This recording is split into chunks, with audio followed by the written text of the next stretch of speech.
I had an experience right after DACA was approved. And there's a woman that I profile in my book, Right to Dream, named Zizna Garcia. And I asked her to come speak to my class about being undocumented. And she showed up, and it's a relatively small class, there were about 40 students. It was tiered.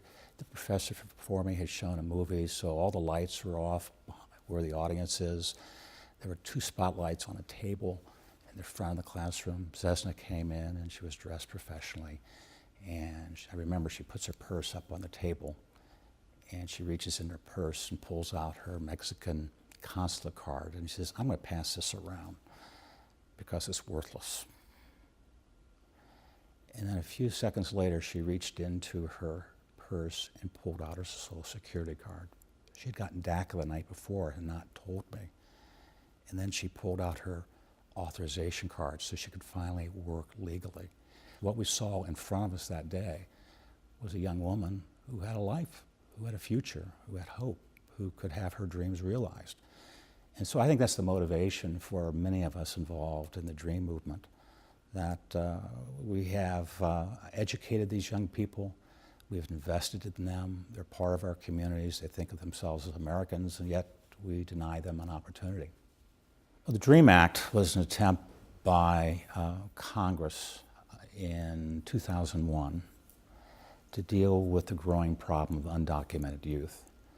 Dick Durbin, a Democrat in the Senate from the state of Illinois, and Orrin Hatch, the Republican senator from Utah, introduced a bipartisan bill to provide a means to provide undocumented youth conditional lawful status here in the United States, but also an opportunity for them to get permanent residency status, which allowed them to get a green card and eventually citizenship.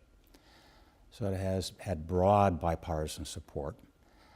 If we look at Gallup and other polling agencies, 70% of Americans are in support of the DREAM Act and the path to citizenship for young people, yet it's been stalled in our Congress now for 18 years.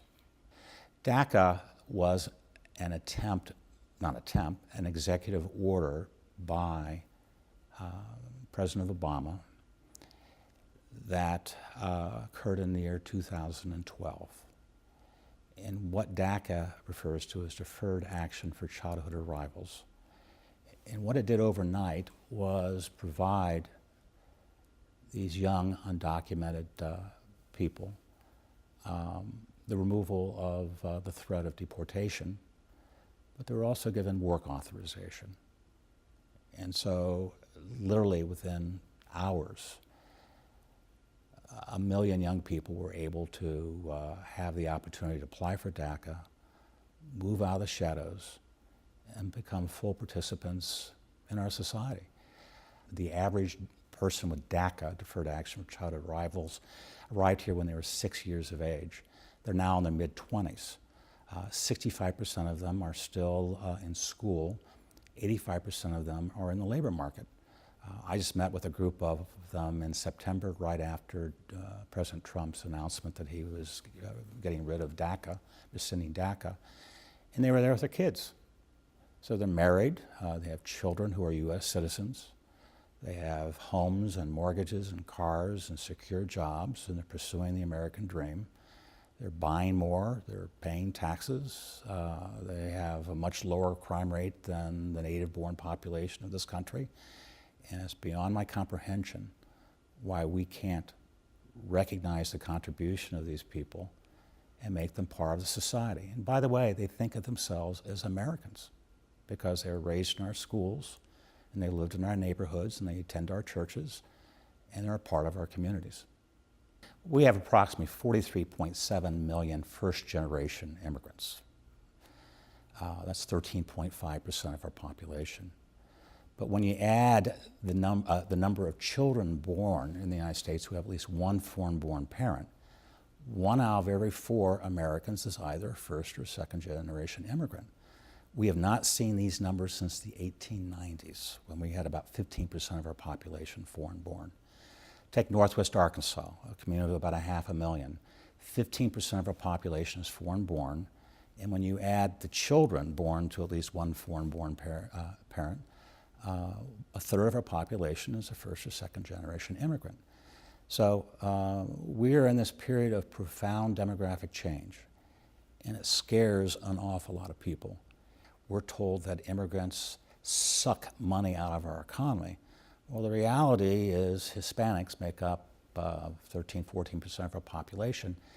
But if you look at the total spendable income in the United States, a report done at the University of Georgia showed that their spending power is $1.4 trillion. 10% of our national economy is tied to Hispanic spending. If they were a country unto themselves, they would have the 15th largest GDP in the world. Now, Asians only make up 6% of our population, but they generate the same amount of spending power, $1.4 trillion. So immigrants alone are responsible for 20% of the spending in an economy like ours. And it's absolutely amazing. And we don't hear about that, the potent and the important role that immigration plays, not only in driving the spending in our economy, but also doing things like paying and providing the labor, or paying into Medicare for which they can reap no benefits, or any of the other programs that we have occurring at the federal and the state level.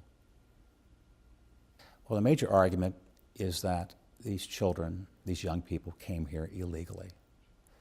We have a nation based upon the rule of law, and they should return to their home country and apply and wait in line like everyone else.